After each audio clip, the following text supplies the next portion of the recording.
টি-20 বিশ্বকাপে এখনও পর্যন্ত কোনো ম্যাচ হারেনি ভারত। অপরাজিত থেকেই সুপার 8-এ যেতে চান রোহিত শর্মারা। সেই লক্ষ্যেই শনিবার রাত 8:30টায় কানাডার বিপক্ষে মাঠে নামবে কোহলিরা। এই ম্যাচ শুরুর আগে অবশ্য অস্বস্তিতে আছে টিম ইন্ডিয়া। দলের সেরা ব্যাটার বিরাট কোহলি ফর্মে নেই। অন্যদিকে ফ্লোরিডায় টানা বৃষ্টির কারণে বন্যা পরিস্থিতি তৈরি হয়েছে, তাই ম্যাচের আগে অনুশীলনও করতে পারেনি ভারত। কানাডা ভারতের ম্যাচ শেষ পর্যন্ত মাঠে গড়াবে কিনা সেটা নিয়ে সংশয় আছে। রোহিতরা সুপার 8 নিশ্চিত করায় বৃষ্টিতে ম্যাচ ভেস্তে গেলেও তাদের সমস্যা নেই। গ্রুপ এতে 4 নম্বরে অবস্থান করছে কানাডা। সেরা 8-এ যাওয়ার লড়াই থেকে ছিটকে গেছে দলটা। তবে ভারতের সাথে কখনো ম্যাচ খেলার সুযোগ পায়নি কানাডা। খেলা মাঠে গড়ালে নিজেদের অভিজ্ঞতা আরও বাড়বে বলে মনে করেন দলটির অধিনায়ক সাদ বিন জাফর।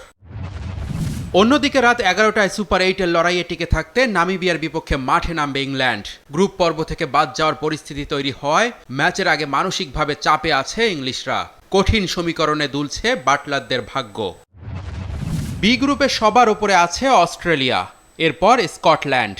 নামিবিয়াকে হারালে স্কটিশদের সমান পয়েন্ট হবে ইংল্যান্ডেরও। তাই রান রেটে এগিয়ে থাকতে নিজেদের শেষ ম্যাচে বড় ব্যবধানে জিতলেই হবে না। জস বাটলারদের তাকিয়ে থাকতে হবে অস্ট্রেলিয়া স্কটল্যান্ড ম্যাচের দিকেও।